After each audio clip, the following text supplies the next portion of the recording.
Allá va, soy nogalino, caramba y samba. Allá va, fui criado en población de samba y caramba. Allá va, fui criado en población de samba y caramba. En un barrio de los bravos, caramba y samba. Allá va donde vivo, con mi amor de samba y caramba. Allá va caramba, soy nogalino de samba y caramba. Ay, yo camino por todo, por la línea de caramba y samba. Voy por otro guerrero, con mi chiquilla de samba y caramba. Yo camino por todo, por la línea de caramba y samba. Ay, con mi chiquilla así, capitán Carmen de caramba y samba. Me voy por los pingüinos, porque me sale de samba y caramba.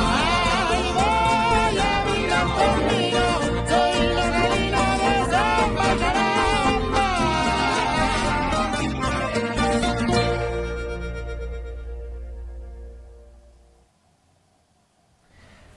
Bueno, bienvenidos a esta entrevista que se enmarca dentro del proyecto FONDAR, que se llama Patrimonio Cultural Inmaterial de Chuchunco, Memoria Social de la Población Los Nogales, 1947-2015. Y en esta ocasión, a partir del segundo encuentro específico de memoria, donde revisamos el periodo de dictadura, se escogieron ustedes como representantes de los testimonios colectivos que salieron de ahí para ahondar en temas más específicos. En esta ocasión, entonces, contamos con la presencia del Pepe Alberti. Les voy a pedir si se pueden presentar, ahí partiendo con el maestro. Bueno, mi nombre es Pepe Oliví, soy dirigente de acá de la social de la Junta de Vecinos, también soy dirigente nacional del Sename, han nombrado el Sename ahora, y siempre he tenido mi trabajo social principalmente acá en la población de Los Nogales, así que, bueno, y gustoso de dar todo el apoyo a este proyecto que pretende reunir y trabajar la memoria histórica de la población de Los Nogales y de Chuchunco en general. Bueno, yo soy Berti López. En estos momentos estoy participando en Amigos de Nogales, los que nos preocupamos de la organización del aniversario. También participo en el Centro Cultural La Cañada y hoy por hoy estoy en el movimiento Juntos por el Colector. Eso. ¿Qué más? Perfecto. Bueno, como decía anteriormente, la idea de esta entrevista es poder profundizar sobre los temas de lo que fue la dictadura militar aquí en la población misma. Y creo que una primera pregunta obligatoria es un poco cómo se recibió un poco el 11 de septiembre del 73 acá en la población. Creo que ahí, no sé, Pepe, si nos podéis contar cómo fue ese mismo 11. Mira, nosotros éramos chicos, éramos niños, teníamos 7, 8 años. Y ese día fue un día, bueno, impactante para todos, no era un día normal. Siendo niños, igual todos se daban cuenta. Aquí en la población se caracterizó principalmente porque todos esperaban que llegaran sus seres queridos de las pegas, de los trabajos. Porque de temprano en la mañana ya se empezó a anunciar el tema del golpe, la poca noticia que había era impactante. Y claro, uno como niño reflejaba en los adultos, veía la angustia de los adultos. Pero aquí en Los Nogales, yo me acuerdo de una imagen patente, y era el subirse arriba del techo. Lo subíamos arriba del techo porque veíamos los aviones que estaban bombardeando La Moneda, porque esta población tiene una particularidad, que es es la población más cercana al centro político de este país. O sea, la población de Los Nogales está aquí mismo. No estamos en Puente Alto, en Quilicura, por lo tanto tenemos esa ventaja. Y veíamos cómo los aviones pasaban arriba del techo, estábamos arriba del techo y mirábamos para los lados y estaban todos los vecinos arriba del techo, mirando el espectáculo sin saber qué es lo que era. Yo me subí también porque todos veíamos los aviones, los grandes nos decían qué estaba pasando, pero uno no pescaba mucho y veía los aviones cómo se perdían detrás del gasómetro y daban la vuelta. Claro, para los grandes era angustiante porque sabían lo que estaba pasando, estaban bombardeando La Moneda en ese minuto y preocupados de que llegaran los viejos. Nosotros en particular de nuestra abuela, que trabajaba en San Francisco y esperando que llegara. Ahí no habían celulares, no había nada, entonces era llegaba o no llegaba. Y eso fue lo particular del mismo día 11 de septiembre. ¿Y tú, Berti, cómo se... Mira, lo mío, yo memoria, si te mentiría si te dijese que me acuerdo. No lo recuerdo para nada. Lo que sí está en mi memoria de infante es el traslado en las noches de manera oculta desde el comedor, llamémoslo así, hacia los dormitorios. Sonidos de bala, la luz apagada, era muy angustiante para uno como niño, no entendíamos qué pasaba, no dimensionábamos qué era lo que ocurría, hasta mucho después. Y todo lo que sé con respecto al 11 es historia, lo que he escuchado de los vecinos, lo que cuenta Pepe, que realmente fue angustiante para los adultos, saber si llegaban o no llegaban su familia, sus seres queridos. De hecho, un amigo me comentó, no sé si se puede contar, un amigo me comentó que el mismo día, ya más lolo ellos, cuando estaban viendo todo el movimiento, el sonido, porque el sonido de los aviones decía que se escuchaba, era muy angustiante todo eso. Pero igual la juventud se acercó hacia el sector de Moneda. Ellos me decían que fueron como 2 o 3 cabros corriendo a ver qué era lo que acontecía. Y ya estaba todo acordonado, los militares ya tenían las calles tomadas y ellos cuando iban cruzando les dijeron que se devolvieran una sola vez y le dispararon inmediatamente. De hecho, el amigo que me comenta recibió un impacto en el brazo, me decía que le molió el músculo y todo el asunto. Luego, cuando llegaba por Velázquez, un grupo de la USACH que ya estaban movilizados, tenían una casa como de enfermería. Y ellos lo tomaron, le hicieron las curaciones respectivas y les dijeron que tenían que quedarse hasta el otro día sí o sí. Los muchachos, bueno, eran adolescentes y tenían temor. Más temor tenían que lo retara la mamá que lo que estaba ocurriendo. O sea, para que cachis que no se asimilaba la magnitud de lo que se venía. Entonces los muchachos tenían más miedo al reto de la madre que el peso que nos estaba cayendo. Más o menos ahí estaban haciendo toda esa incertidumbre de la maldad que se venía. Y él se vino con su brazo igual de noche parapetándose porque los militares estaban por todos lados derechamente disparando y asesinando gente. El mismo día 11. Sí, eso te puedo comentar. Yo en ese contexto también me acuerdo que llegó la vieja. Después de la tarde llegó la vieja, la abuela, que trabajaba y claro, el llanto, el abrazo, eso no se me olvida. Porque estaban todos bien, todos sabían, los grandes sabían lo que estaba pasando y la abrazaron y todo el cuento. Y el relato que ella contó, sí me acuerdo, llorando, se sentó, dejó su bolsa en la mesa porque ella no usaba cartera, usaba bolsa porque llevaba la vianda de comida para la pega y claro, decía que lo que decía Berti, o sea, habían controles cada cierto lado y para salir del centro de Santiago, porque ella trabajaba en San Francisco, en cada lado, ¿cierto? La registraban, la tiraban al suelo, la abrazos en alto, para poder ir avanzando hacia la población.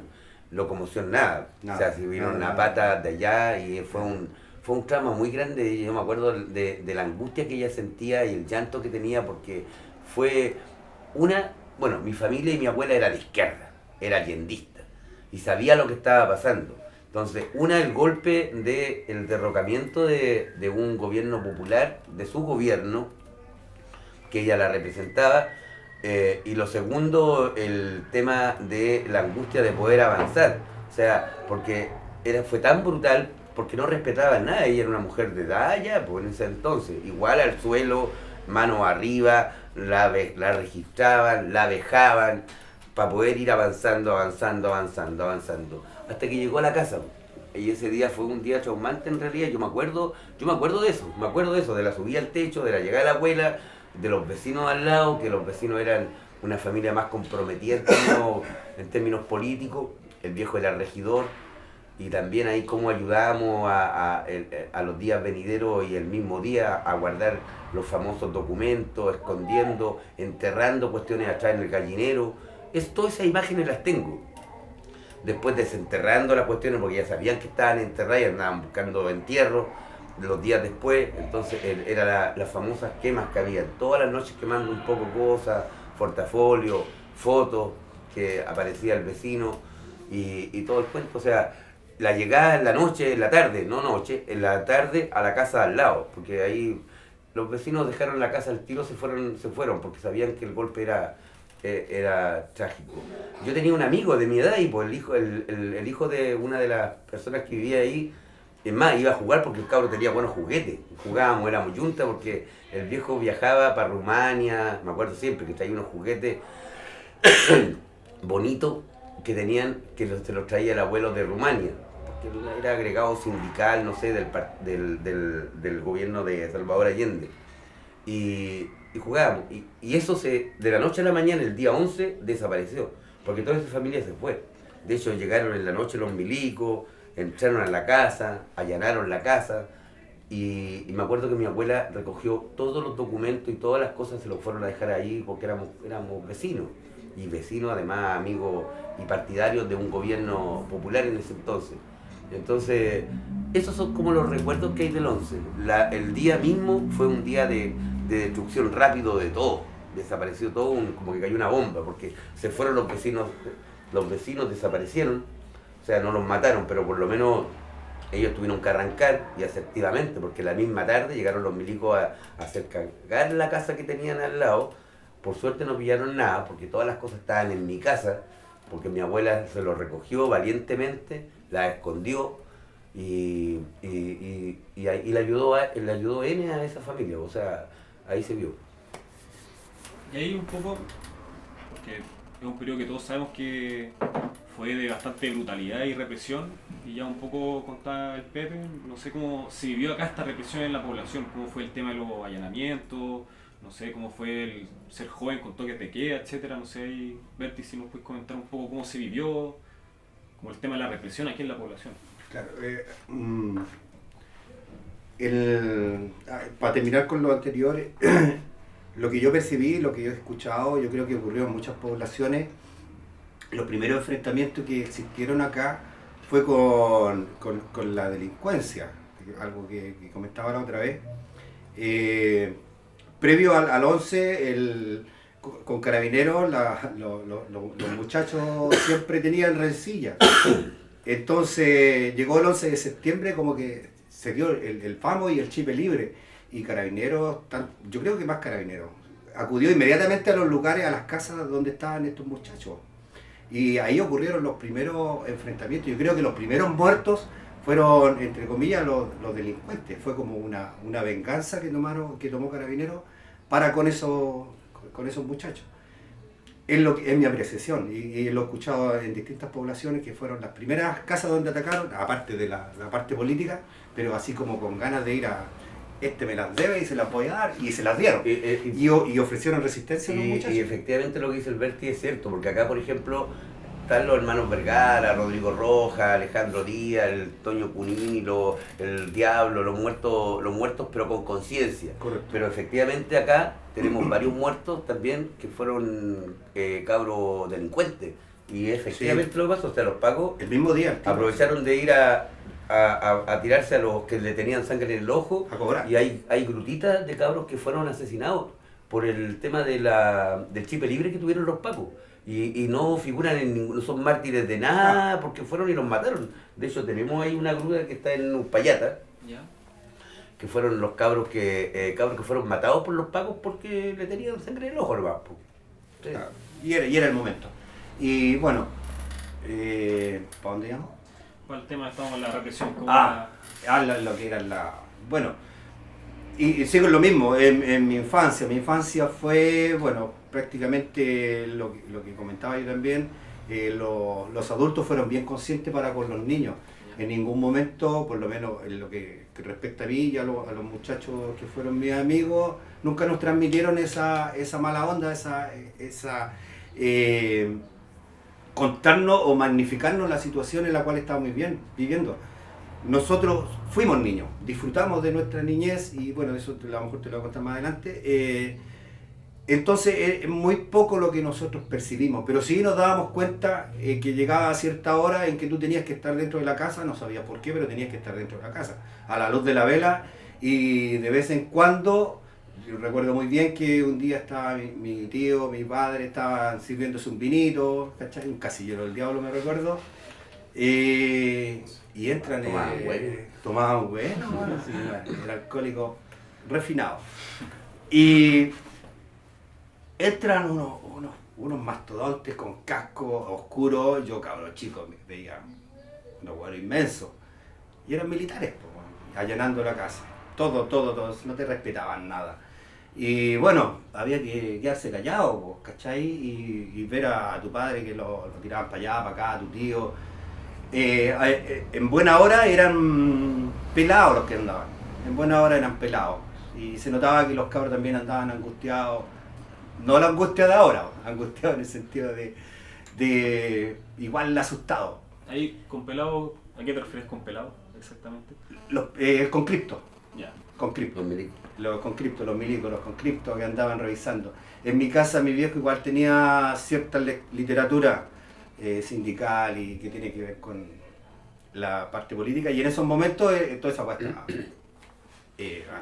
Nosotros ¿Quién era lo más? Hasta cualquier papelito que dijese. Nosotros en eso nos acordamos harto porque efectivamente, bueno, a mí de diferencia Berti sí, a nosotros no, nosotros la familia nuestra sí, hay harta diferencia. Era de izquierda y es más, aquí hubo una situación bien complicada que era, por ser identificado de izquierda en ese año, del 70, 73,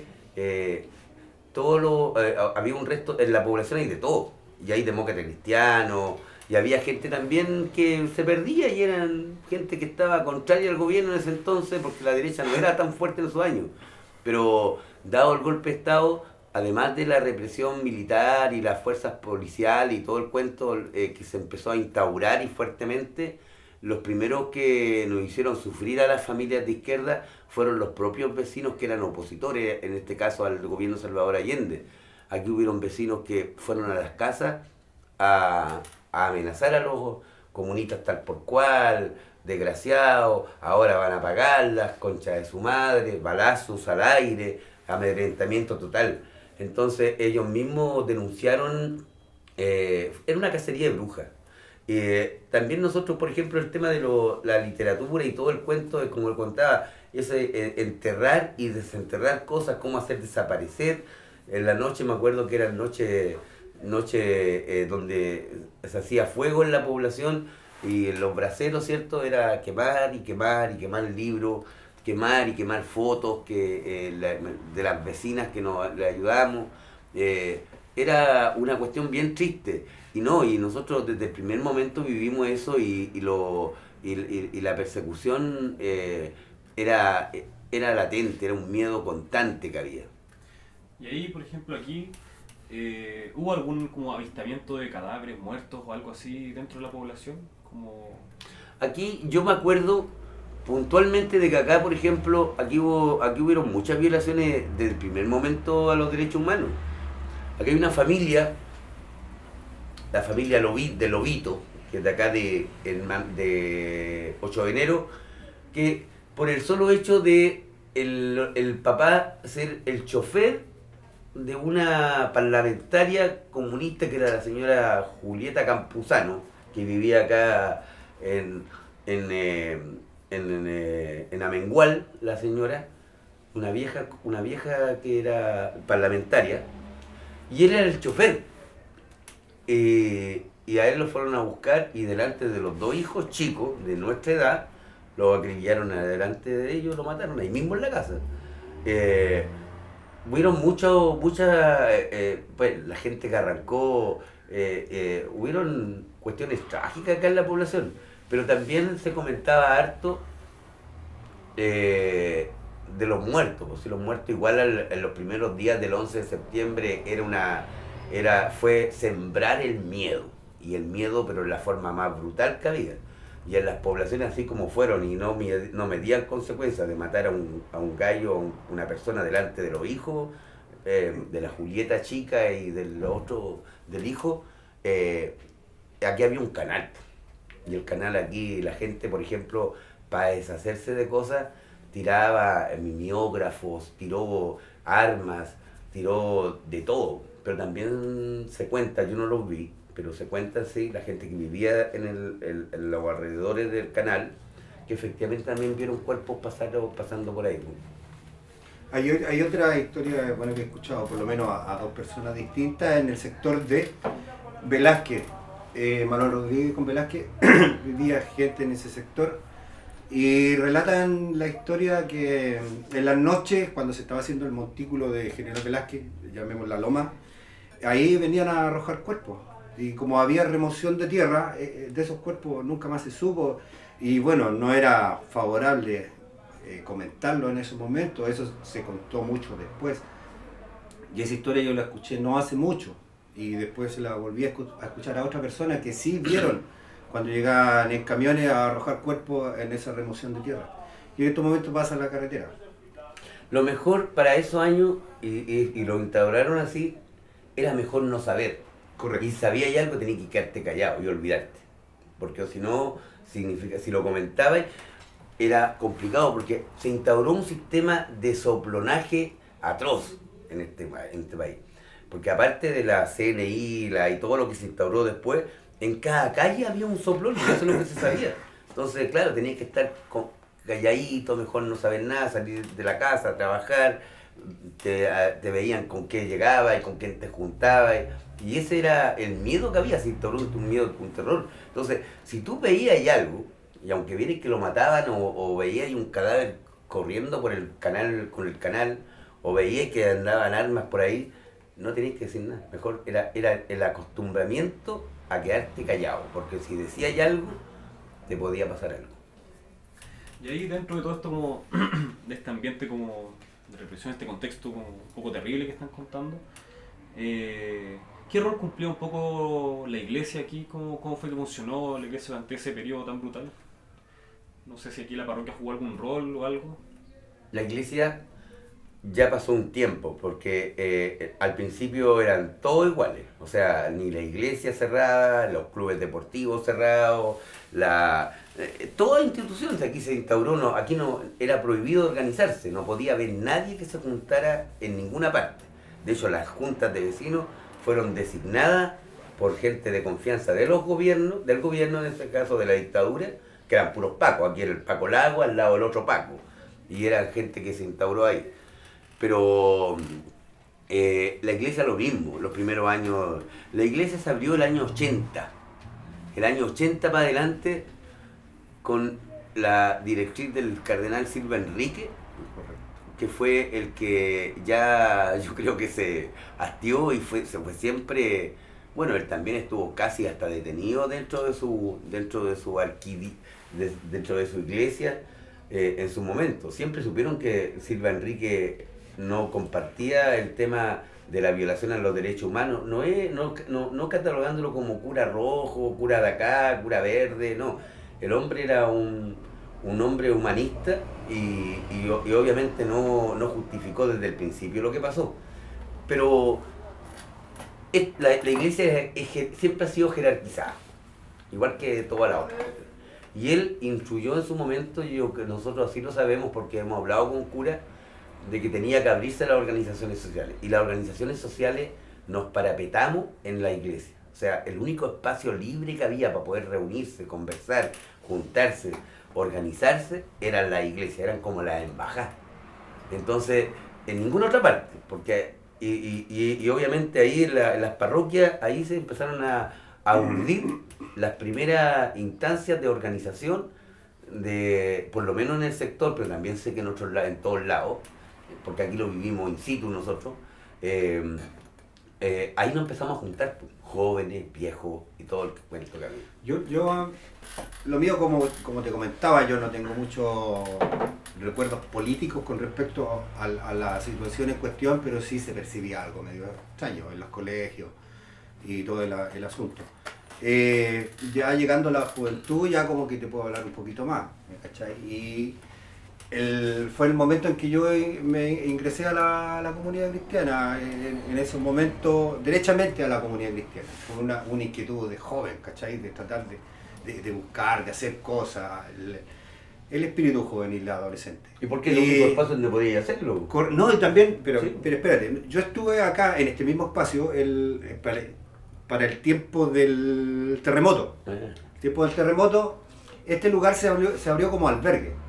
Y nosotros participábamos en esos momentos en los CRF, que era el Centro de Recreación Familiar. ¿Cachai? Bien, derecho al máximo. Y yo no tenía idea, yo era feliz. Yo era feliz porque hacíamos cante, baile, teatro, conversaba con más jóvenes, ¿cachai? Enajenado de todo el asunto. Y cuando llegó el albergue acá a este sector, me recuerdo que acá estaban las mujeres y en la otra junta estaban los hombres.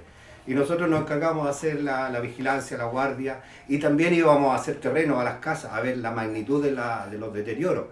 Y quedó la cagá, estaba la cagá en Nogales. Se cayeron muchas casas. Y ahí empezamos a ser nosotros como los canalizadores de dónde entregar la ayuda, ir a hacer trabajos voluntarios. Y ahí como que nació toda la cosa mía, ahí como que ya empiezo a enrollarme en la parte social. Luego ya entendiendo un poquito de qué se trataba los CRF, que eran más o menos la tendencia que a mí no me gustaba, porque ya comenzaba a tener yo ya mi tendencia, hablé con mi hermana a ver qué posibilidad de que yo entrase a la parroquia. Y cuando entré a la parroquia me encontré con un universo totalmente distinto, con una realidad totalmente distinta, ¿cachai? O sea, la educación que yo había tenido televisiva o media esquemática de la escuela, era una cuestión que ya no me estaba cayendo, ya no me estaba cupiendo en la cabeza. Y ahí en la parroquia, en la iglesia en sí, yo creo que fue, como decía Pepe, el espacio de conocer y de ver y de percibir las experiencias que estaba teniendo la ciudadanía en sí. ¿Me cachai? O sea, yo, con Pepe, tengo una realidad muy distinta a la mía. Y con los compañeros, con los que nos juntábamos, todos éramos distintos y ahí concluíamos en ver, puta, bueno, el loco aquí está la cagada, weón. Y ahí como que empecé a mirar un poquito más y estaba el Comité de Derechos Humanos, ¿cachai? Que ya estaba dentro de la comunidad, y había una agrupación, me recuerdo, el Creaciones, ¿cachai? Que era ajeno a lo que era la comunidad cristiana. Yo participaba en pastoral y después me metía al Creaciones. Me recuerdo, primera vez que veo como 30 cabros, yo creo que más de 30, 40 en un salón, conversando y analizando situaciones cotidianas, ¿cachai? Y yo dije, oh, ¿qué onda? ¿Qué pasa aquí? Y realmente era simpático y entretenido saber y conocer que las realidades eran totalmente distintas a lo que estaba aconteciendo. Y ese espacio lo dio la iglesia, Ahora, yo creo que la iglesia, nosotros ya estábamos organizados políticamente, porque acá, por ejemplo, aunque se intentó con toda la violencia que se dio, todo el cuento acá, por ejemplo, en la población, existía antes del 73 muchas fuerzas políticas organizadas. Estaba el MIR, el Partido Comunista, el Mapu Lautaro, todo el cuento. Pero cuando vino el golpe, cierto, bueno, se destruyó todo, muchos se fueron, cambiaron, pero acá en la población tenía una identidad porque tiene de la génesis de la población cuando organizadamente de las barrancas en el año 1947 llegaron acá viejos del Partido Comunista, y eso está en la historia, que fueron los que trasladaron para acá la pobla, y las familias quedaron. Entonces, igual se formó y se constituyó y se fueron formando las organizaciones y quedó. Y en la parroquia era la tierra fértil de, como dijo el Berti, ahí el único lugar donde se daban las discusiones, análisis, se podía hacer, organizar, los primeros atisbos de organizaciones que habían, los prejuveniles, la cuestión y todo el cuento. Entonces, ahí se daba el liderazgo mismo. Y una de las cosas que se hizo fue ir a reclutar, a discutir a los líderes de las parroquias.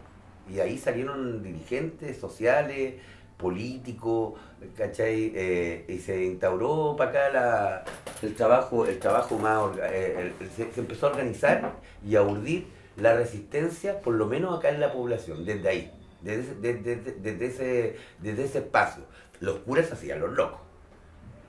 sabían que estábamos viendo, pero entregaban el espacio porque también todos los días, muerto allá, muerto acá, atentados falsos acá, la guerra que se daba, etcétera, pero había que empezar a trabajar. Y de ahí nosotros nos formamos. De hecho, nosotros como grupo Juventud Política en ese tiempo nos juntábamos ahí, en la parroquia, con el grupo de que éramos el taller no sé cuánto, le inventábamos al cura, pero era el espacio para poder reunirnos. Y ahí, dentro de ese proceso, Berti, claro, un poco que los curas hacían los lesos, no sé qué, me imagino, si pueden recordar como algunos sacerdotes que hayan sido emblemáticos de ese periodo, alguno que en especial los haya marcado porque lo acompañó, si tienen algún Yo sacerdote. llegué en el periodo de Julio, el apellido no lo sé pronunciar. Stroguet, algo así. Padre Julio, era un gringo. Él, bueno, con él yo ingresé ahí ya. Él estaba, después conocimos a Renato Poblete. El Julio Stroguet era netamente social. Claro, todo Julio el cuento. Stroguet. De hecho, bueno, yo después vi un video en donde él hizo la misa ahí en Velázquez de los hermanos Vergara. Él estuvo oficiando la misa. Y acá, como dice Pepe, no sé si decir que se hacían los locos, pero yo creo que estaban conscientes de lo que estaba aconteciendo y empujaban. Afortunadamente, yo creo, a modo personal, afortunadamente los curas, los estudiantes jesuitas que estuvieron acá, eran bien comprometidos con la parte humana del asunto. Sí se hablaba, te lo digo porque yo participé en la pastoral juvenil, ¿me cachai? Entonces sí se hablaba de Dios y todo el asunto, pero también conversábamos de las problemáticas del individuo, de la persona en sí y de la sociedad, de lo que estaba aconteciendo. También teníamos ese tipo de conversaciones. En esos años, ¿cachai? justo también a nivel internacional, sobre todo en Latinoamérica, coincidentemente con la dictadura militar de Pinochet, se levantó y se fortaleció también una tendencia en la iglesia, y era la teología de la liberación. Correcto. Entonces aparecieron los curas obreros, el Mariano Puga, el Pepe Aldunate, empezó y ojo, y los teníamos aquí mismo, porque el Pepe Aldunate era de acá, el Mariano Puga de la Villa Francia, y eran los precursores, las caras visibles de ese movimiento. O sea, no preocuparse tanto la teología de la liberación, a diferencia de otros curas, era que algunos curas pensaban solamente en lo celestial y todo el cuento, en rezar y todo el asunto. Pero acá también, por ejemplo, la teología de la liberación compartían de que había que preocuparse de eso, pero también de las condiciones terrenales, en ese momento que nos estaban matando, asesinando, persiguiendo. También había una cuestión bien simpática, no sé si te acuerdas, Pepe, si alguna vez fuiste a misa. Sí, fui. Confesándose. Hasta la música era... Teníamos a Víctor Jara, Sí, ¿cachai? metían los curas la música de Víctor Jara. por Estaba en ejemplo, el dentro de la canto de iglesia. Víctor Jara, El pájaro enjaulado, Claro. ¿cachai? Eso se cantaba en misa, ¿cachai? Y lo... Bueno, y Ahí se ve la tendencia en la subliminal hoguera. del cura, Sí, po, sí. por el pájaro enjaulado y todo el cuento. Entonces te iba de Levántate, una u otra mírate manera las manos, de metiéndote dónde en viene el el tema viento. de la liberación. O sea, Claro. hacían un llamado a liberarte y a organizarte en el fondo. Nosotros contábamos con unos estudiantes jesuitas que venían de Perú, y en Perú existía una tendencia muy fuerte a la evangelización rural, más de personas, y revolucionaria, yo cacho. Pero siempre con el emblema de Jesucristo, Dios y todo ese asunto. Pero aquí calzó, pero al callo, era preciso, porque las discusiones fluían de manera muy ordenada. Ahora nosotros después hubieron varios curas. El Julio, que era de la parte social, que fue el que agarró los primeros años de la dictadura, Correcto. todo el cuento. Después hubieron varios curas. Entre esos, el que se destacó harto, yo por lo menos a mí me dejó bien, Tu amigo personal. era el padre Renato Poblete. Pero Renato Poblete, sobrino, no el que era el sobrino del Renato, el capellán del Hogar de Cristo. Y él, acá, por ejemplo, pucha, no hueveaba todo el cuento, pero sabía, como decíamos, que estábamos haciendo. Pero nos decía, yo los pillo en algo, todo el cuento, no echaba a la niña, no hueviaba. Igual te abría la puerta cuando veníamos a arrancar. Pero el cura no iba, cuando caíamos presos en las manifestaciones en la población, era el primero que estaba en la comisaría sacándonos. Sí. Y es más, los pacos le decían el cura rojo, el cura comunista, y él no tenía nada de comunista, ni de rojo, ni de nada. Bueno, pues comunista le decían a todo el weón que está en contra. Hasta el día de hoy se maneja eso. Pero muchos estamos claro, estigmatizados por eso. Pero el cura efectivamente sabía lo que estábamos haciendo, nos advertía. Él siempre estuvo comprometido y bueno, por lo menos fue en eso, muy querido. Tiene muchas anécdotas, aquí todos nos acordamos de él. Porque una vez, por ejemplo, tocó dentro de las actividades de desestabilización a la dictadura, hacer acciones en las poblaciones. Y me acuerdo que había que quemar una cuestión de una central de teléfono que está en la calle. Y ya después toda la semana íbamos a quemar en la ciudad, y el cura llega y salía para afuera y dice, cabros, culiados, ¿hasta cuándo están hueveando y todo el cuento? Pero caíamos presos en las mismas acciones y él igual nos iba a buscar a la comisaría a sacarnos y todo el cuento. Entonces eran como anécdotas como esa del cura. Y no, ahí en la parroquia funcionaron, como decíamos delante, por ejemplo, la Comisión de Derechos Humanos, el taller TRIC de infantil, estaban las ollas comunes, estaba todo ahí centralizado en ese minuto. Se sabía que era un centro de operaciones ideológico, de organización, también en su momento, pero como te digo, muy sutil, muy tácito. También debo dejar en claro que, bueno, como habla Pepe por la parte política, mucho, el grueso también de la juventud que coincidía con que la cosa estaba mala, también se sumó a la resistencia, pero no necesariamente militando en algún partido político, ¿me cachai? O sea, cada uno corría por sus colores propios, pero sí lo bueno que cuando se convocaba algo, la población en sí acudía a ese llamado, ¿me cachai? Y lo que dice Pepe, luego nos estigmatizaron a todos como los rojos, los comunistas, y hasta ahora te dicen comunistas, ¿me cachai? Pero bueno, al caso da lo mismo, pero la identidad de cada joven, porque cada joven, bueno, si había que manifestarse, se manifestaba, pero si había que carretear, carreteábamos, ¿cachai? Como joven. Y eso se lograba en la comunidad católica, porque ahí podíamos hacer peñas, ahí podíamos hacer fiestas bailables, podíamos hacer almuerzo, como dice Pepe, el TRIC, a mí me marcó muchísimo, yo trabajé en el TRIC. Yo me recuerdo que juntábamos lo mínimo que llegaban eran 20 niños y lo máximo hasta 60 niños un día domingo. ¿Cachai? ¿El TRIC qué era exactamente? El TRIC nace desde las colonias urbanas. Las colonias urbanas se hacían todos los años en los meses de verano para los niños o familias que no podían veranear. Y eso se hacían acá en Santiago. Y eran días de esparcimiento, más bien dicho. Y hubo unos muchachos que dijeron, pucha, oye, prolonguemos esto durante el año, ¿cachai? Y se organizaron y formaron el taller de creación infantil y capacitación. Que Taller no solo de recreación infantil y capacitación. Que no necesariamente era divertirse, jugar, sino que aprender jugando. Y eso duró, yo calculo que por lo menos unos 7 años. Hasta el año 92, 93, que fue su última resistencia. Ahí ya habíamos sido expulsados de la comunidad cristiana.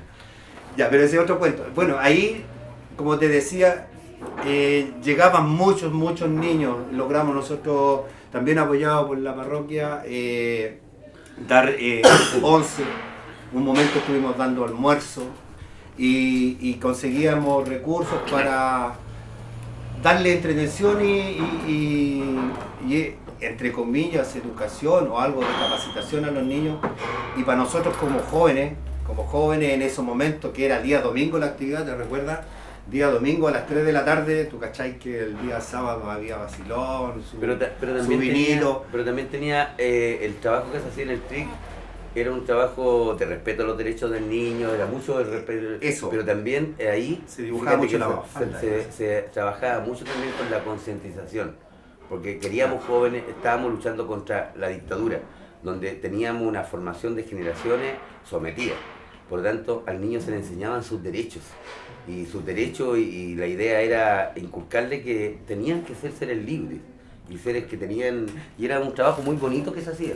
Ahora, yo creo que en esa época empezaron a nacer también, nosotros ahí vimos el movimiento político social acá era muy fuerte. Y una de las cosas que yo me recuerdo que era, para mí gusto, pucha, fue lo mejor que pudo haber pasado, era la organización. Había necesidad de organización. Por lo tanto, ahora, por ejemplo, estas tribus de los punk, del oeste, de los otros, no, ahí era todos tenían que ser parte de grupos organizados políticamente en términos juveniles. Empezó a fortalecerse el Lautaro, empezaron a fortalecerse las milicias rodriguistas, las juventudes comunistas, empezó la juventud rebelde del MIR en ese entonces, empezaron a nacer y a fortalecerse. No, era como, no había joven que no, es más, era una élite, todos buscaban con quién contactarse para ingresar en este caso a la juventud y a la resistencia en el fondo, porque en el fondo, claro, era bonito porque era como una comunidad en el fondo, y era como la compartimentación y todos decían que yo era de acá, yo era de allá, todo el cuento. Tuvimos costos muy grandes porque también tuvimos muertos. O sea, aquí era bonito pero era arriesgado. Tuvimos, por algo están los hermanos Vergara en la comuna, está el Alejandro Díaz, el Toño Cunini, los cabros quemados acá en la Pobla. Hubieron muchos muertos en esta comuna y fue porque efectivamente fue una comuna y población muy aguerrida. O sea, aquí la juventud en su entonces fue linda, fue idealista, pero también fue valiente. Y eso es lo que el recuerdo que tiene esta población, porque aquí se hacían marchas armadas, marchas con piedra, la juventud toda, es más, uniformada en ese entonces, y era como mostrar a la población de que miren, no están solos, estamos organizándolo y estamos siendo parte de la resistencia, donde se hacían marchas todos con polera, con camisa blanca y con su pañuelito en su entonces, o su capucha, porque la capucha ahora está desprestigiada y todo el cuento, pero antes entonces no, pues. En ese entonces era porque efectivamente necesitábamos que no nos vieran las caras, porque la policía y los sapos estaban en todos lados. Pero así todo se arriesgaba, se hacían las pegas acá. Y eso era bonito porque en ese entonces yo me acuerdo que todos los que conocíamos no habían tribu, eran de qué partido soy o de qué movimiento soy. No, yo soy miliciano, no, yo soy de acá. Es más, no se decía, se intuía porque no se podía decir. El que lo decía era mentira, porque una de las cosas que te enseñaban es que no podíais decir de dónde eres.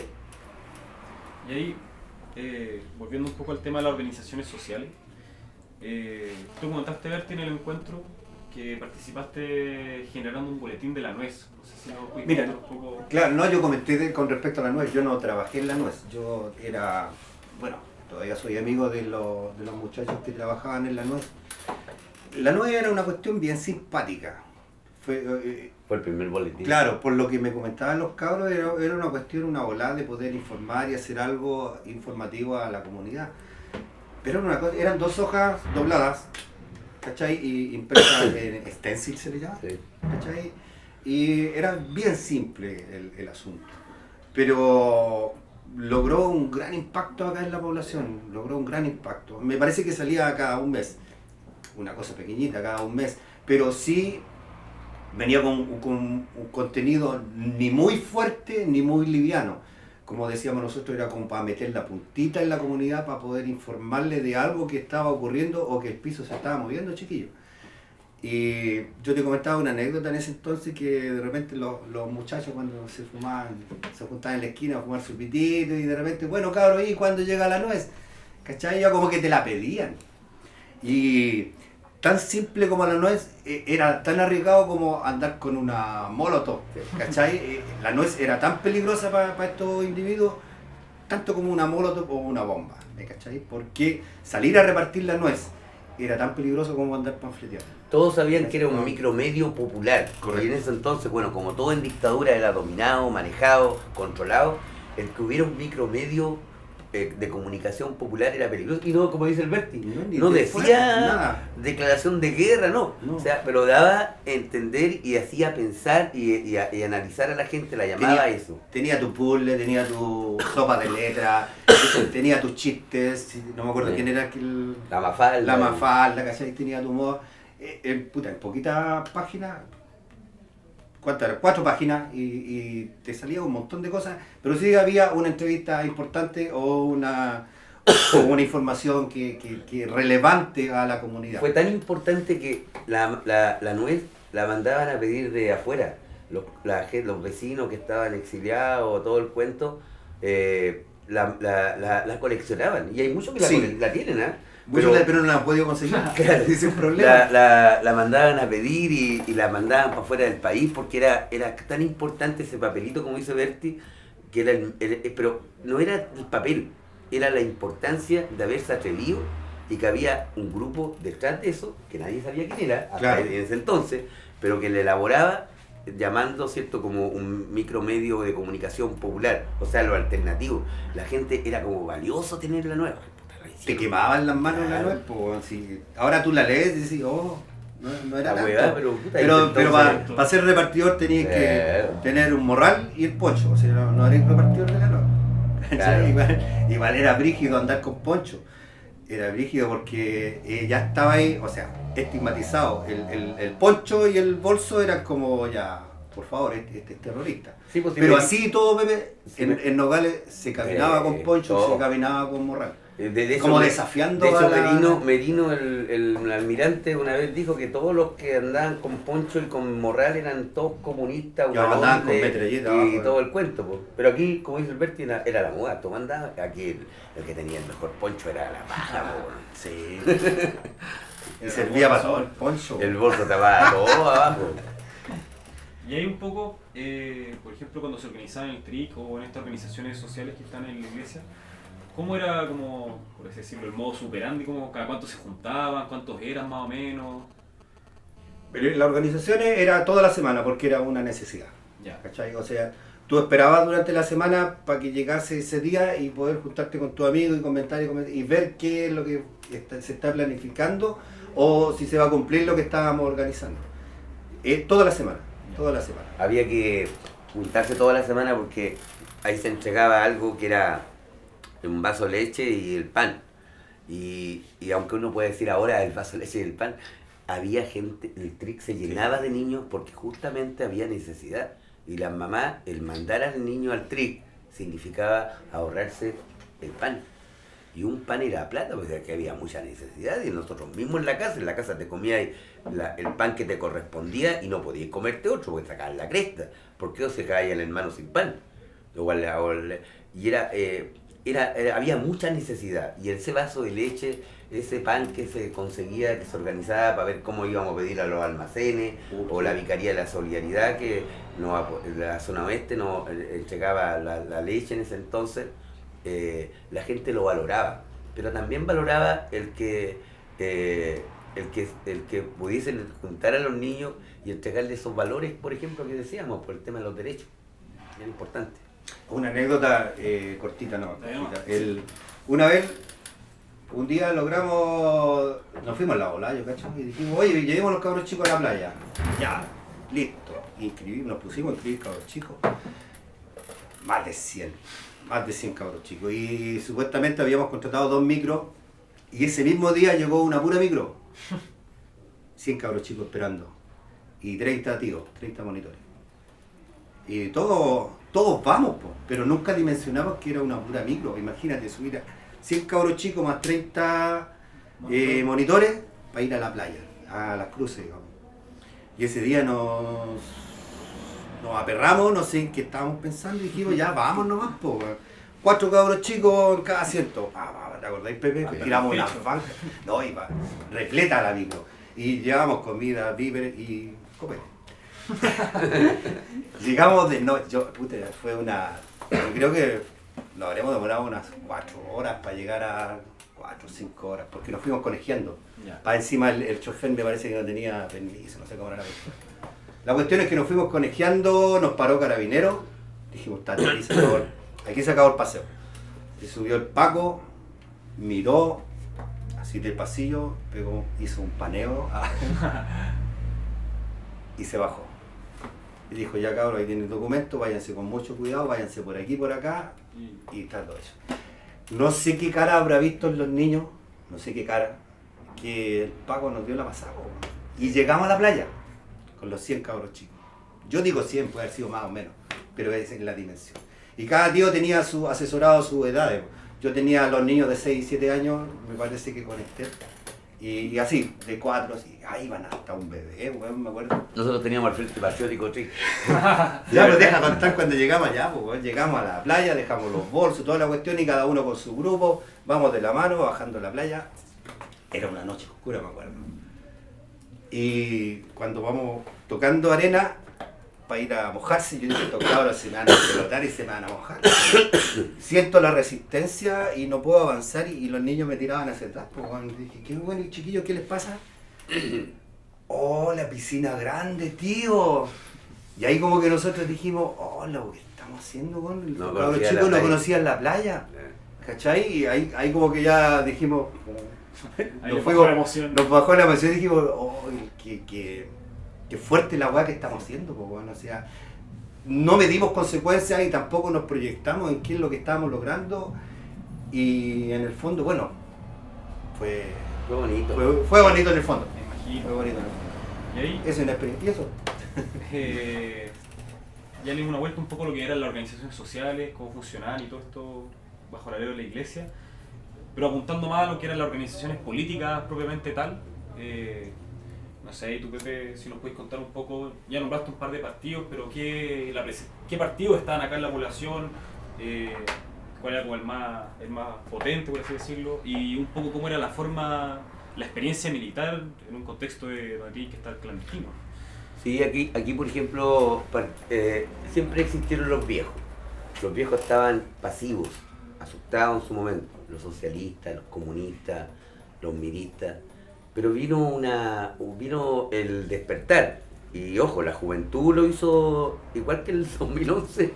La juventud partió con el tema, y empezaron a organizarse a través de las parroquias, se empezó a ver el movimiento político, se empezó a ver en las calles. Y ojo, y ese era un acto de valentía, porque no podía mostrarse todo lo contrario, o sea, la tiranía, una de las cosas que se jactaba era de que destruyó, exterminó en este caso a los humanoides y todos los que fueran de izquierda y el marxismo-leninismo y los comeguaguas y todo el cuento. No, pues, y aquí empezó a brotar, se despertó, pero nunca se murió, pues. Estaban ahí. Y lo que sí pasó es que aquí hubo un fenómeno que yo siempre lo digo, aquí hubo una repartija de terreno, de espacio.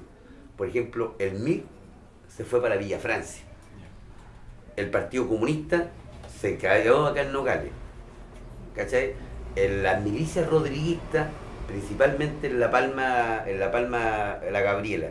Y había y empezó a notarse como y fue así, ¿eh? Entonces se empezó a organizar, y siempre relacionado y todo el cuento, no habían peleas, ni trauma, ni sectarismo en ese entonces, porque ahí el que era parte de la resistencia éramos todos. De hecho, si caía un compañero, por ejemplo, de los milicianos o del MIR, el Partido Comunista ponía todas sus cuestiones para sacarlos para afuera y protegerlo y todo el cuento. O si lo mismo para allá, se usaba, eran todos. No había este sectarismo estúpido que existe hoy día. Y claro, acá empezó a formarse y acá se empezó a notar lo que dije delante. O sea, aquí no había joven que no estuviera en las milicias, en el MIR, en la juventud comunista. Todos eran parte de algo, de un grupo operativo, de una unidad de combate, una UC, todos. Y todos sabían que estaban en algo. Se notaban también porque las compartimentaciones eran importantes. De repente tenías un amigo y un amigo ya no empezaba a juntarse contigo. El amigo ya se iba a acostar temprano, se cuidaba más, todo el cuento, y ahí uno cachaba que ese amigo estaba metido en algo mayor y tenía que cuidarse más todavía y todo el cuento. No era que dejara de ser amigo tuyo, sino que todo lo contrario. Y ahí empezaron a fluir, pues.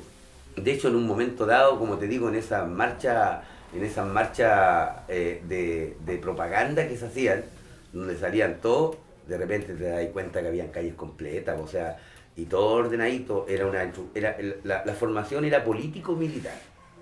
Hoy día es netamente político, cada uno se va para allá, y eso es lo que creó la diferencia.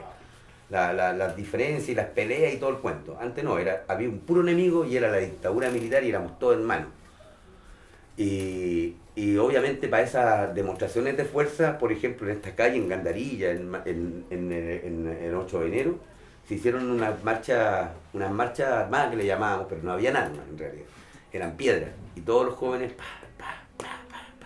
era una cuestión, yo no me olvido nunca de eso, y eran cosas que duraban minutos. ¿Por qué? Porque había que hacerlo rápido y todo el cuento, pero era para mostrarle a la población que no estaban solos y que ya estaba la organización, en este caso, formada.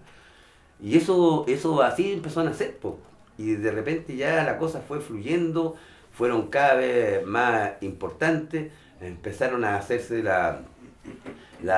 empezaron a haber caído, y jóvenes. Por ejemplo, pucha, fue el año 85 para adelante fue monstruoso, fue trágico, porque de estar compartiendo, como decía Alberti, con sus ponchos y todo el cuento en algunas fiestas que se hacían, fiestas que eran comunales.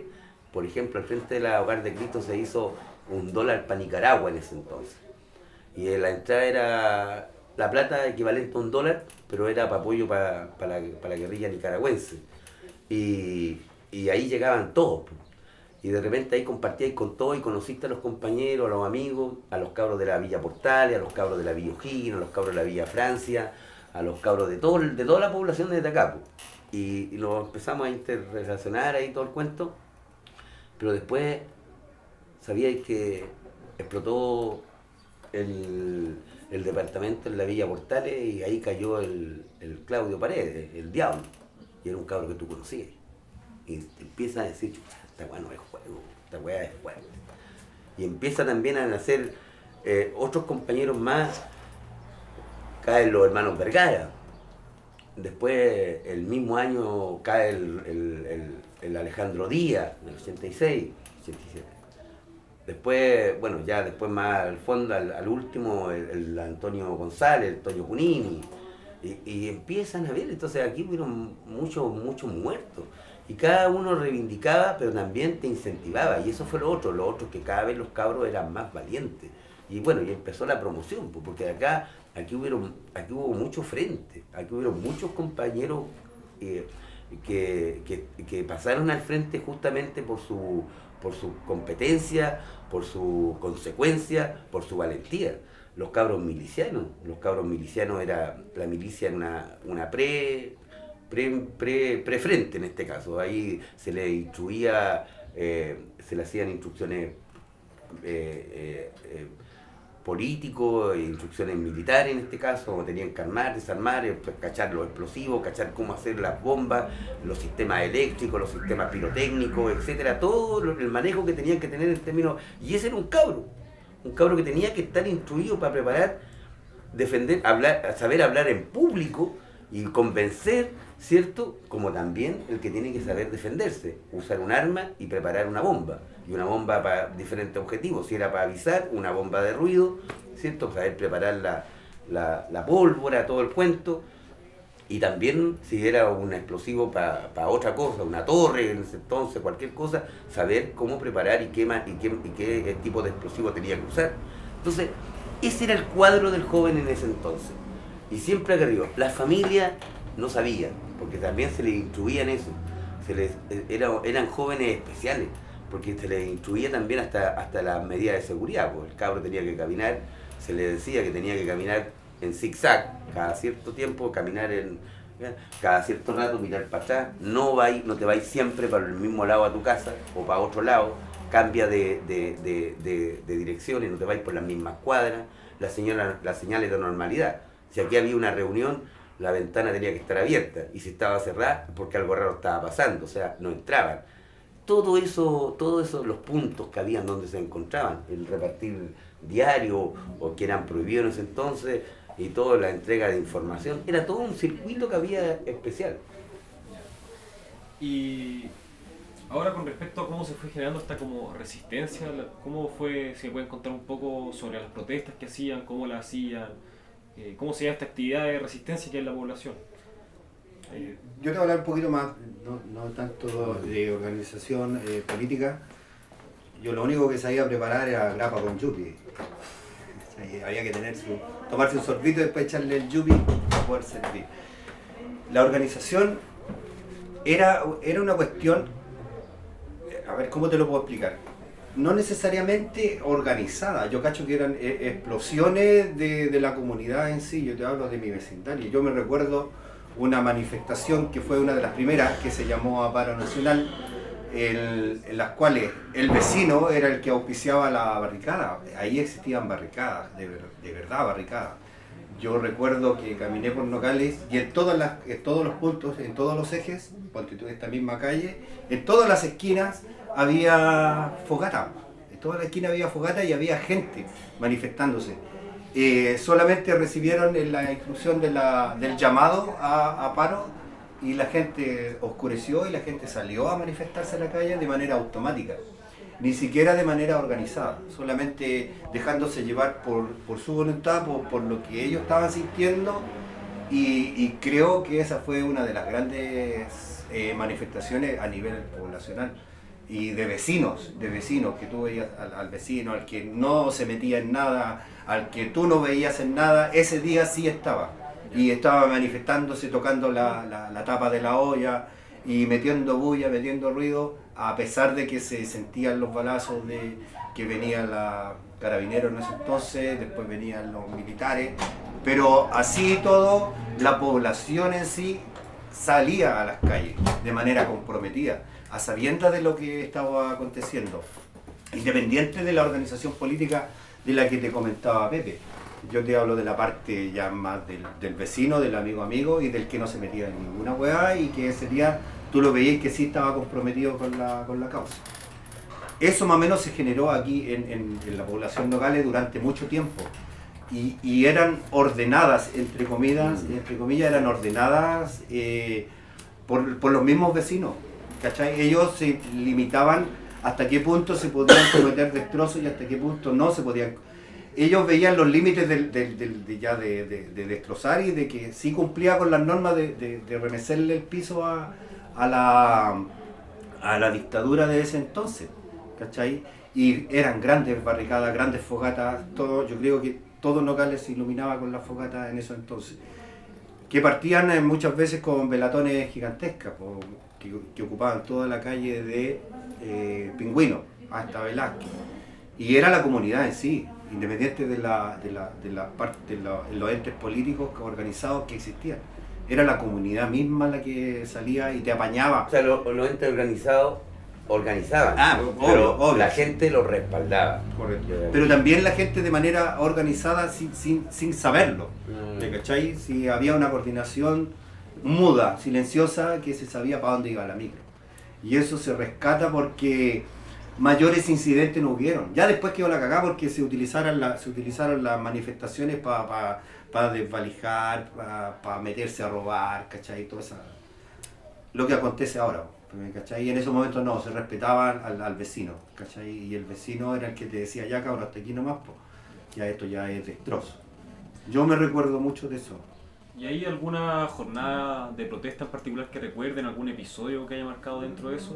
Sí, yo creo que lo que más marcó acá en la población, pero también a nivel nacional e internacional, fue el tema del 2 y 3 de julio con la Carmen Gloria y Rodrigo Rojas, porque fue el acto más brutal que ahí se rompió el cerco comunicacional de la dictadura para el mundo entero, porque en la mañana de ese día 2 y 3 de julio, acá por lo menos nosotros, todos los jóvenes, teníamos misiones y era una jornada convocada por la Asamblea de la Civilidad en esos años y de protesta nacional y teníamos misiones, pues las misiones eran diferentes grupos, por ejemplo, parar la barricada en Velázquez, Pingüino, aquí el puente, otros tenían en la Pedro Aguirre Cerda, el Arica con Iquique, a donde le tocó a la Carmen Gloria y a Rodrigo.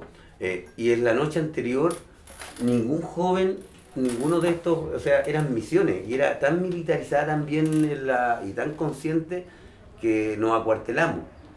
Todos tenían que acuartelarse, nadie se podía quedar dormido, porque todos tenían una misión que cumplir. Uno llevar, no sé, el forro, los neumáticos, el otro llevar la molo, el otro llevar la benzina, y todos tenían que, porque la idea era una jornada de desestabilización nacional.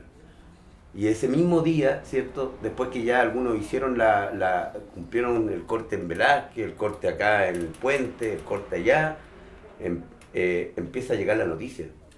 Y la noticia era que habían quemado vivo a dos jóvenes, Y empezamos a ver quiénes eran, pues.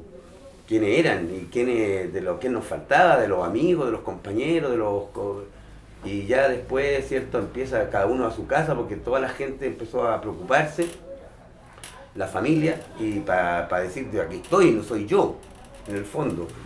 Y llega, bueno, la radio cooperativa, ahí informa, 2 jóvenes efectivamente son quemados y son encontrados en Quilicura al rato después, estamos verificando la información, pero ya aquí nosotros sabíamos que iban ya. Y eso recrudeció, digamos, toda la manifestación en sí, aunque habían sacado no sé cuántos milicos a la calle, pero esta población fue, en la misma noche se encendió entera de barricada como parte de rebeldía, resistencia al crimen cometido. El Rodrigo Rojas estuvo 2 días anteriores acá, recorriendo la población. El Rodrigo Rojas es de una familia de exiliados. Él venía a registrar el movimiento social y las protestas. Los cabros de la USACH, que venían mucho a la población en esos años, también trabajaban en el terreno y se plegaban a las manifestaciones acá en la población. Se plegaron al trabajo. La Carmen Gloria militaba acá, era de acá.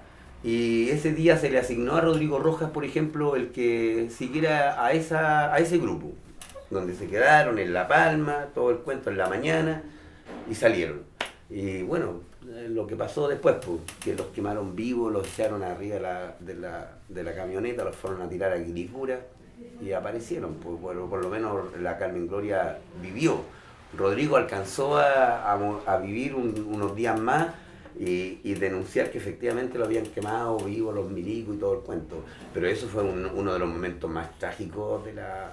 Ahí era claro que era para ellos éramos enemigos, era una guerra, pero una guerra desigual, porque nosotros teníamos las piedras nomás y los forros, ellos tenían las armas y nos quemaban vivos, nos mataban y todo el cuento.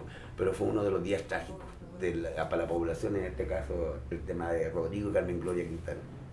¿Y tú viste algún episodio de esas protestas, de alguna jornada en especial que recuerdas?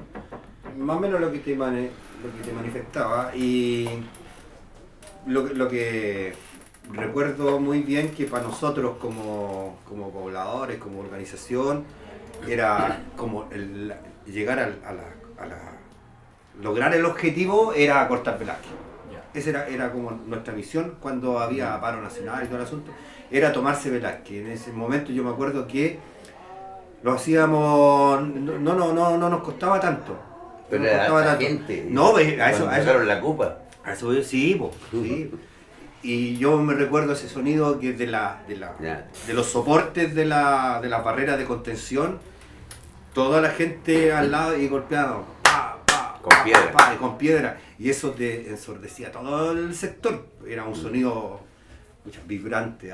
Sí, pues no, era como ya aquí estamos nosotros, vengan para acá, pues, ¿cachai? Vengan para acá. Y recuerdo muy bien que una vez teníamos como todo dominado y mucha gente, ni te acordás, no sé si estabas tú, no es esta. del cerro aparecen una sombra, weón, y no eran los pacos, weón, eran los milicos, weón, venían con pintura de guerra, y una vez que los vimos asomarse, inmediatamente comienzan a disparar. Y yo me recuerdo que estaban a metros de donde estábamos nosotros, y apretar cuernos, pues, frente a eso. Es que eso es lo otro. Ahora, por ejemplo, uno ve que los milicos, los pacos, hoy día ya está la típica depresión, el guanaco, los pacos ahí con sus cascos, a pegar, todo. En esos años los buenos tiraban a matar. Eran así de traje, los tiraban a matar, si las balas los buenos tenían permiso para matar. No fue ese día que no, fue otro día que le dispararon a la Carola con el ¿cómo se llaman estas? Perdigones, le dispararon en la espalda. No me acuerdo bien. Venía una manifestación también, no era tan tarde, y una ambulancia, un auto de civil y una ambulancia se le dio la pasada. Sí, Se le dio la pasada. No se cobraba peaje, solamente después vinieron a cobrar peaje. Solamente veíamos si podía pasar o no podía pasar, y justamente le dieron la pasada a la ambulancia. Y se bajan los pacos. Y usaban la ambulancia. Se bajan los pacos y quedaron en medio de todos nosotros y pasando balas y disparando. Y ahí cayó una compañera. Afortunadamente no falleció, me recuerdo muy bien porque yo iba cuando todos venían de vuelta y no entendía nada. Y de repente ya se corrió la voz, la Carola. Hasta ahí, después no sé, ya humanamente y convencionalmente se dejaba pasar la ambulancia. Hasta ahí nomás. Ahí ya después ya no se ellos no respetaron, ellos usaron un vehículo, digamos, que debiera haberlo respetado, y estaba lleno de pacos, milicos en ese entonces. Claro. Y ahí tú contabas y mencionaste, Pepe, como la pasada, un episodio de la Copa. Sí, es que una de las cosas más bonitas que hubo es que, como dice el Berti, para nosotros la avenida central era Velázquez, en la población. Ahora hay más cuestiones y todo, pero la avenida central era Velázquez. Y dentro de la jornada de estabilización, el golpe que le podíamos dar a la dictadura era parar Velázquez.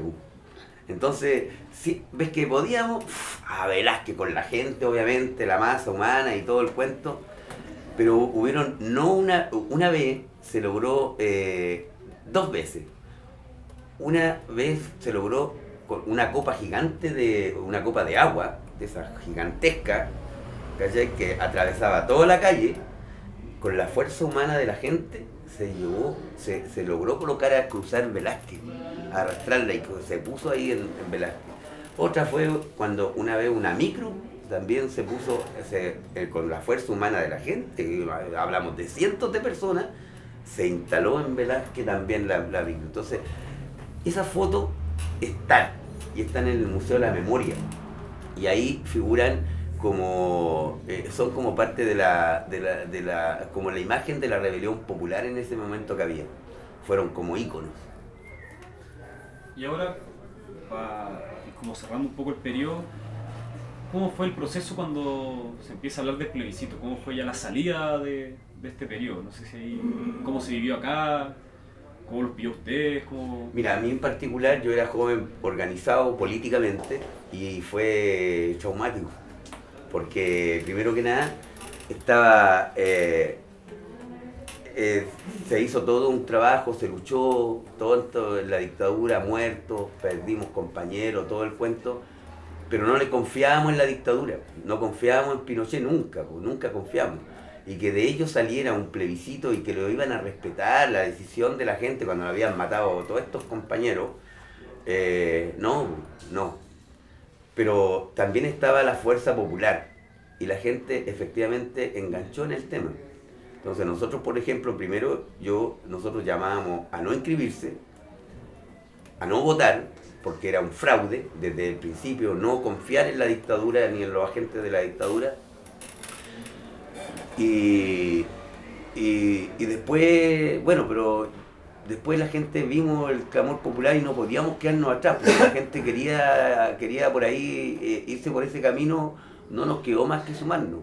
Y claro, nos sumamos al no, a las gigantescas marchas del no por todos lados, ¿cierto? En la idea, pero también advertíamos en ese momento que había que defender el no, porque lo más seguro es que hicieran fraude, porque todos sabíamos que iba a ganar el no. Y esperando que hubiera un cambio radical. Llegó el no, se hizo el no, ganó el no. La noche del no fue también una noche del segundo 11 de septiembre, porque no sabíamos que se lo iban a reconocer o no. Estábamos todos pegados en la tele, viendo que los hueones se movían para allá. De hecho, el día era puras noticias positivas para el sí.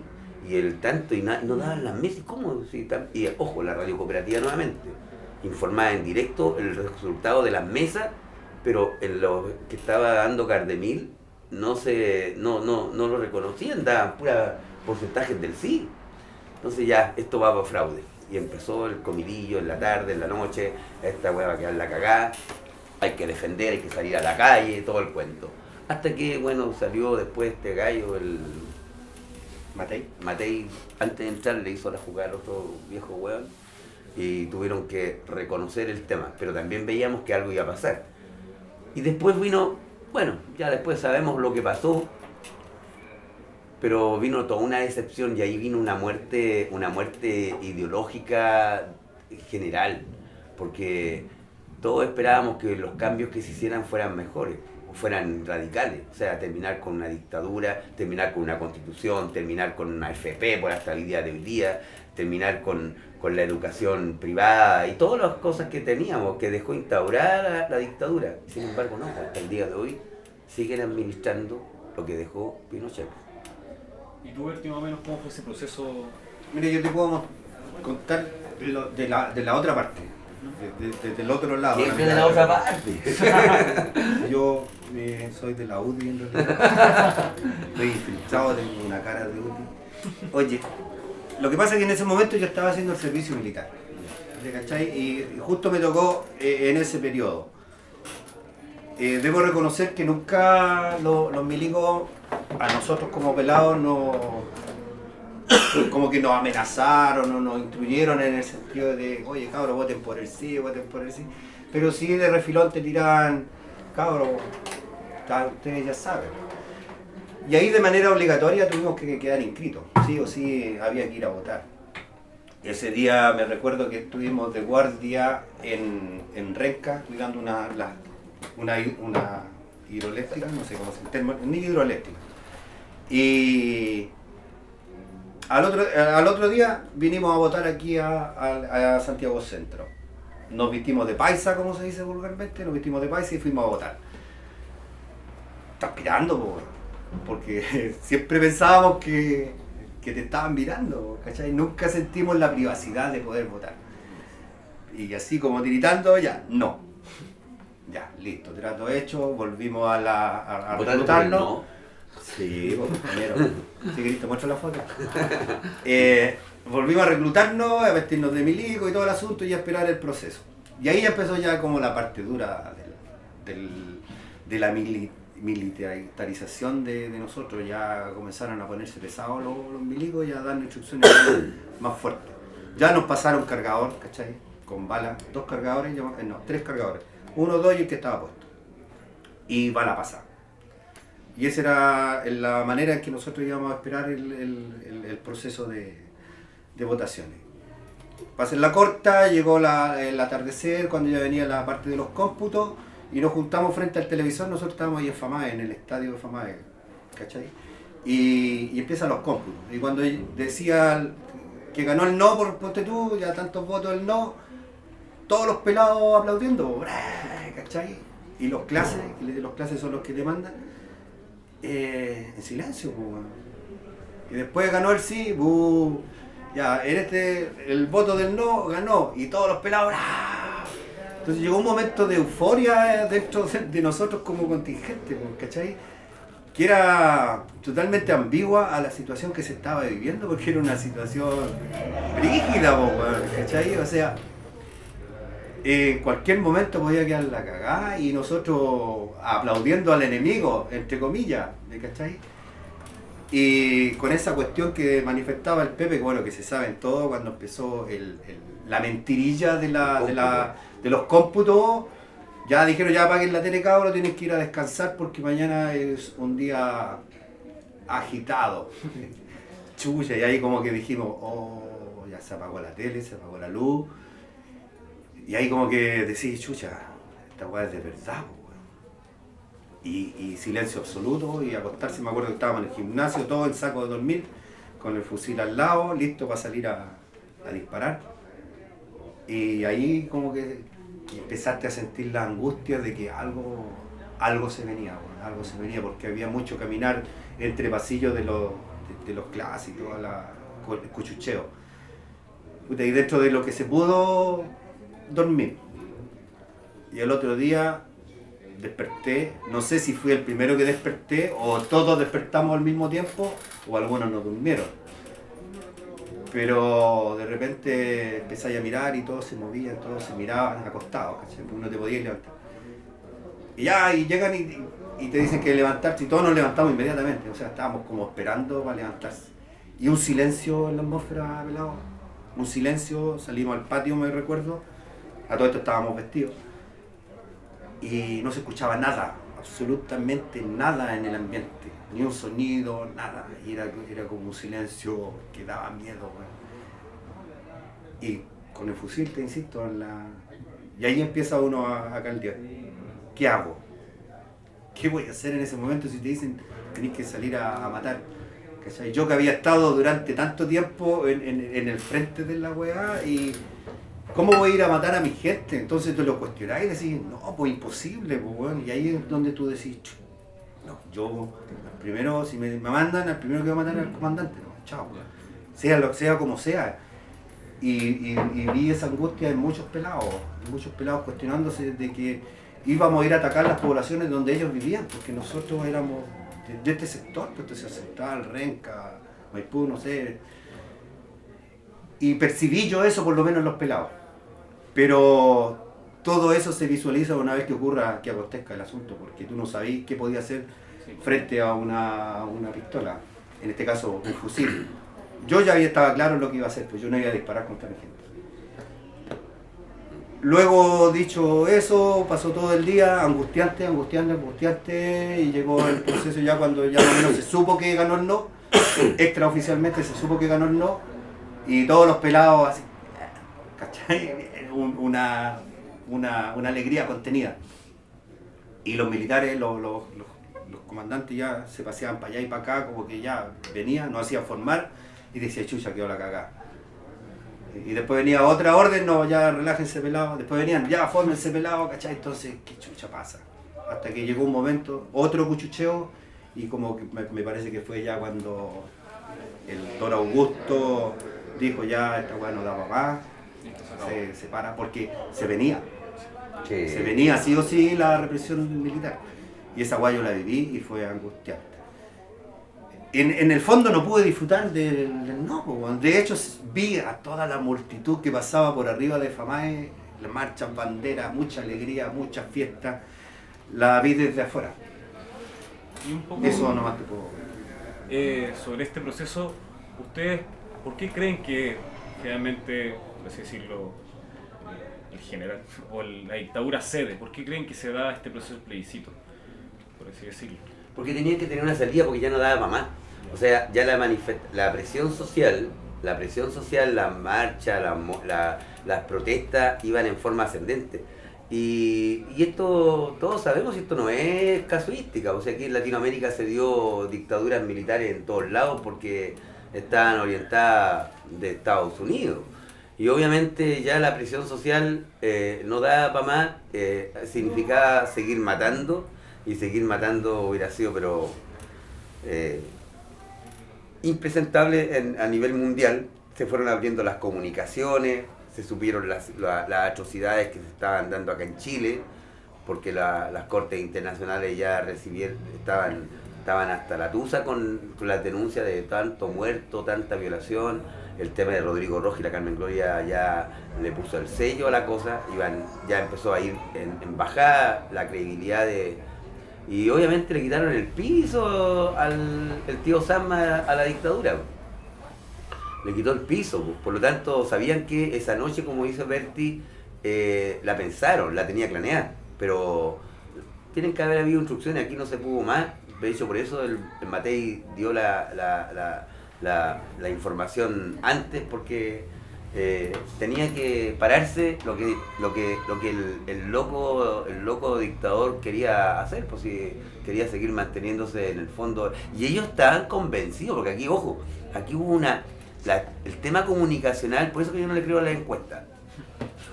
Porque el tema comunicacional en todo minuto estamos ganando, vamos a ganar, aquí está todo listo, ¿no? La obra del general es importante, el SEMA Chile, todos los días mostrando inauguraciones de cuestiones, todo feliz, pues. Cuando nosotros sabíamos que aquí en la casa no teníamos ni para comer, pues estábamos cagados de hambre.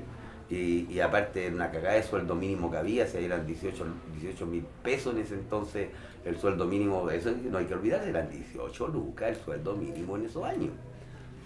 Y claro, ahí las calcetines remendaditos, no hay que comprarte calcetines a la feria 5 por lucas, no.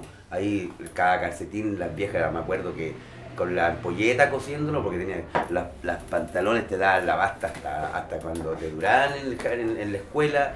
El pan, como te digo, era un pan para cada uno y con pancito añejo de repente. Las comidas eran comidas populares, las papas con chuchoca, la sopita de pan, las panchucas, todas las comidas, porque el presupuesto eso reventó. Entonces la gente ya, así como ellos usaron la guata de la gente para poder cagarse al gobierno de Allende, ¿cierto? Escondían las cosas, porque San Pinochet, al otro día que llegó la dictadura, los almacenes abiertos, llenos de cosas, y ahí se demostró que tenían todo escondido, lo que está pasando hoy día en Venezuela. Pero a nosotros también después a ellos mismos se les revirtió, porque ellos eran tan poderosos, tanta cuestión, ¿cierto? Que el sueldo era tan poco lo que había, que la gente empezó a cagarse de hambre, y empezó a reventar y a molestarse. El tema de lo último que ofreció el viejo culiado, me acuerdo que hace tiempo, fue la bicicleta. Que cada familia iba a tener una bicicleta. Y la gente creía, ¿no? Entonces, ellos creían comunicacionalmente que estaban muy bien y que iban a ganar y todo el cuento, pero no se dieron cuenta que el trabajo hecho por debajo, esta resistencia que empezó de a poquito con muertos, con esto y todo el cuento, la civilidad, la gente en torno, le reventó. Y eso fue. Ahora, yo creo que eso, principalmente eso, porque no daba para más el seguir. Le quitaron el piso internacional, pero también tenía una tremenda presión social al interior. Quiero saber si tú quieres complementar con algo. Mi percepción es, obviamente lo que dice Pepe, se le quitó el piso internacional. Yo creo que perdió la credibilidad internacional y los juicios que se le estaban haciendo ya eran inescondibles, ¿cachai? Pero no creo en que hayamos ganado con el voto. Yo creo que Chile no ganó con el voto, yo creo que Chile ganó con un negociado, con un tratado que hasta el momento no se está penando. Ese negociado que se firmó, no sé si no se leyó la letra chica. Yo creo que la letra chica se leyó. Y esa letra chica decía que iba a quedar amarrado hasta los días de hoy. Y así se aceptó y se negoció el cambio de elecciones. Pinochet, sabido el plebiscito, hasta que entregó el gobierno, hizo una serie de leyes de amarre, claro, que dejó. Claro. Y eso se maneja todavía. Sí, no, de acuerdo. Pero en un principio, en el momento en sí en que ganó el no, ¿para qué te cuento? Glorioso, espectacular, todos con la esperanza, todos con los sueños de poder seguir creciendo y avanzando en lo que habíamos creado como organizaciones sociales y políticas. Pensábamos que se iban a abrir las puertas para el arte, la cultura, todo lo que nosotros como jóvenes habíamos soñado. Y llegó la democracia y cagamos todos, pues, se acabó la cultura, el centro cultural, la capacidad de soñar, de la capacidad de reunirse, de juntarse, de compartir, todo eso se perdió. ¿Por qué? Porque las entidades sociales, yo creo que también las entidades políticas, le entregamos todo a la voluntad a los que supuestamente nos iban a gobernar. Y desafortunadamente nosotros como organizaciones nos desarmamos, nos destruimos.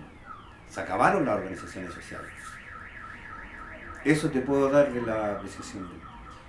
Ahora para ir cerrando, más que una pregunta es si pueden hacer como alguna especie de reflexión sobre este periodo, como qué lecciones se pueden aprender, como si tuvieran que decirle algo a un cabro para el futuro sobre este periodo de la población, ¿cómo lo mirarían para atrás? Yo por lo menos decir que hay muchos jóvenes que cuando uno habla, yo eso creo que no, no me gusta que se preste para confusión. Porque si bien es cierto, dentro de todo lo malo de la dictadura o lo que vivió los pobladores en esos años, los sufrimientos que vivimos, ¿cierto? El hambre, el miedo, fue el nivel de organización que había. O sea, la gente era solidaria, se organizaba, compartían, analizaban, ejecutaban en torno a su enemigo. Sea lo que fuera, en ese momento era una dictadura. Y hoy día no. Ahora, claro, cuando uno cuenta eso, de repente tan vehementemente, algunos dicen, pucha, a mí me gustaría que volviera una dictadura. Por favor, bueno, a mí no me da lata cuando hay gente que escucho que dice eso. Entonces, de repente, ten cuidado cuando contáis, porque dice, puta, me gustaría haber estado ahí, haber hecho esto, haber hecho lo otro. No, pues si era gente que era miedo, si todos tuvimos miedo.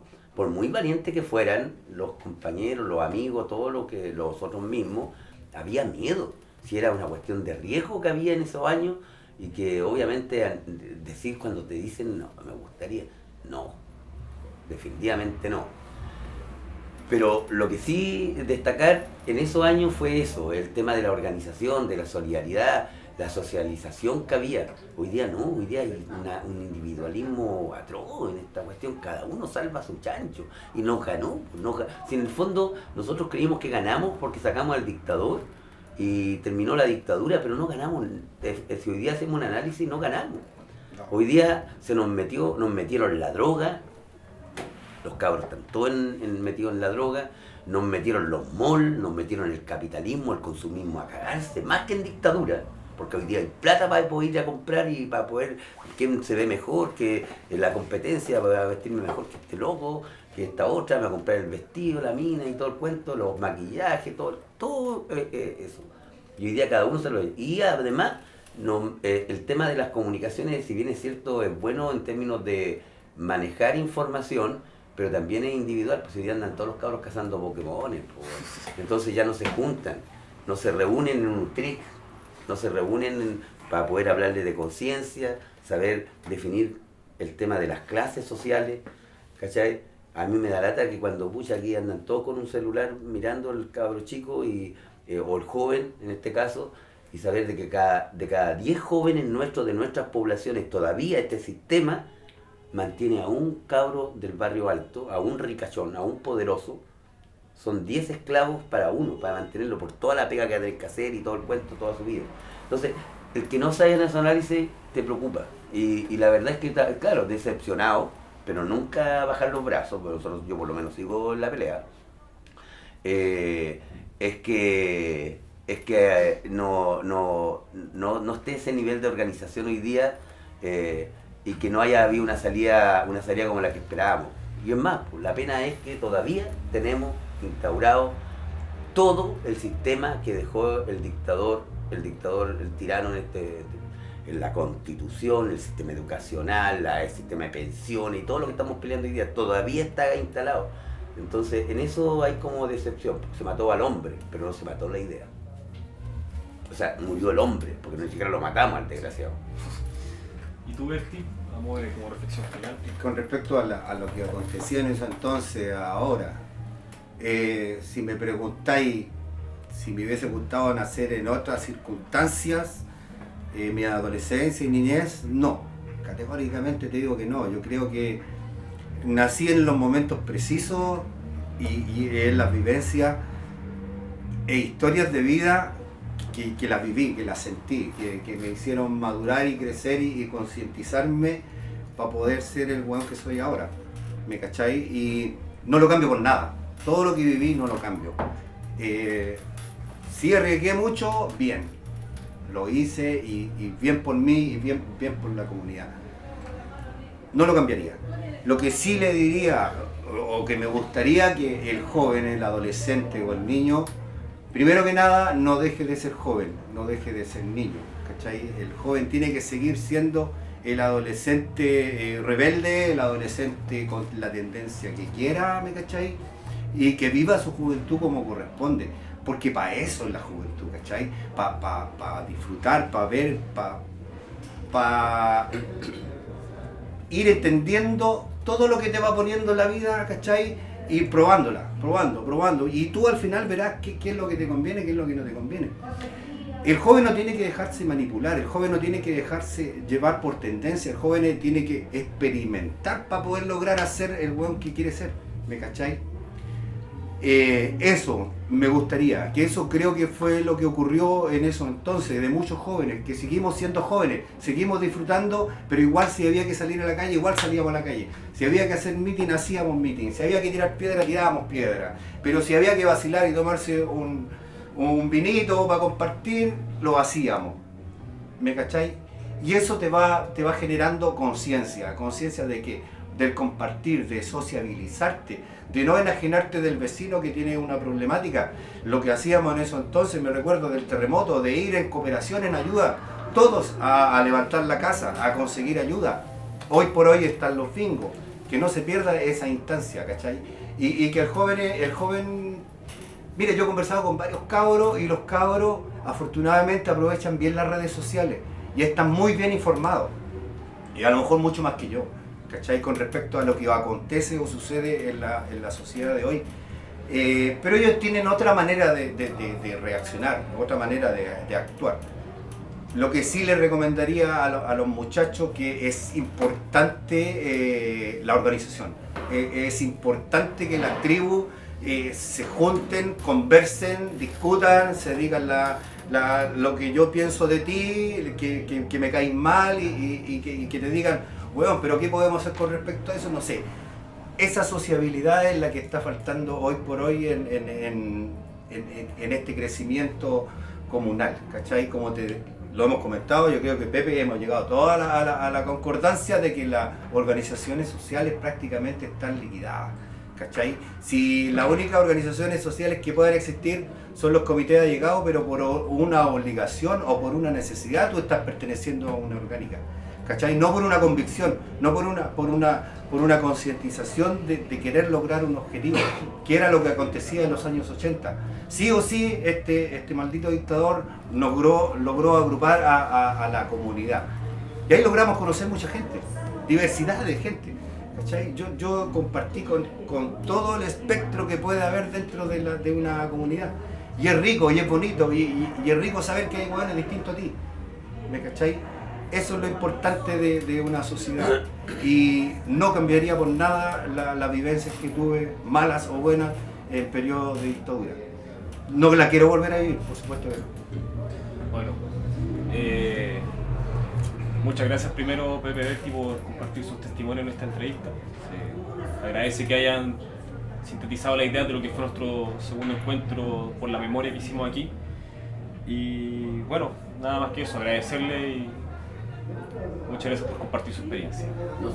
Yo por lo menos quiero dar las gracias a ustedes, porque creo que este es un trabajo, a uno no le gusta, a mí no me gusta hablar mucho de todos estos temas, de verdad, porque fueron tantos los traumas y tantos compañeros muertos y tantas cosas que pasaron, como lo dije delante, no me gustaría que volviera nunca más, pero creo importante que este trabajo de memoria que ustedes están haciendo se pueda realizar, porque tiene que haber memoria en esta cosa, historia, porque justamente nos va a asegurar que no se vuelva a repetir.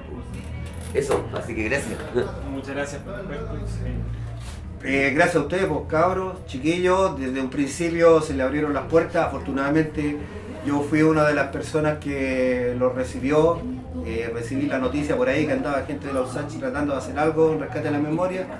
Y pucha, agradezco que haya sido yo el que lo haya recibido con la agrupación Amigos de Nogales, ¿cachai? Y que le sirva a la comunidad, a los nogalinos todos, a los de corazón, a los que queremos que esta población siga siendo comunicativa, comunal, de amigos. Y dicho sea de paso, Nogales es una familia gigante. De extremo a extremo siempre te vas a encontrar con un primo, con un cuñado, con un amigo del amigo. Son todos conocidos. Nogales grande. Eso nada. Gracias. Muchas gracias. Allá va, soy nogalino, caramba y samba. Allá criado en población de samba y caramba. Ay, ya va, fui criado en población de samba y caramba. En un barrio de los bravos, caramba y samba. Ay, ya va donde vivo, con mi amor de samba y caramba. Ay, ya va, caramba, soy nogalino de samba y caramba. Ay, Dios.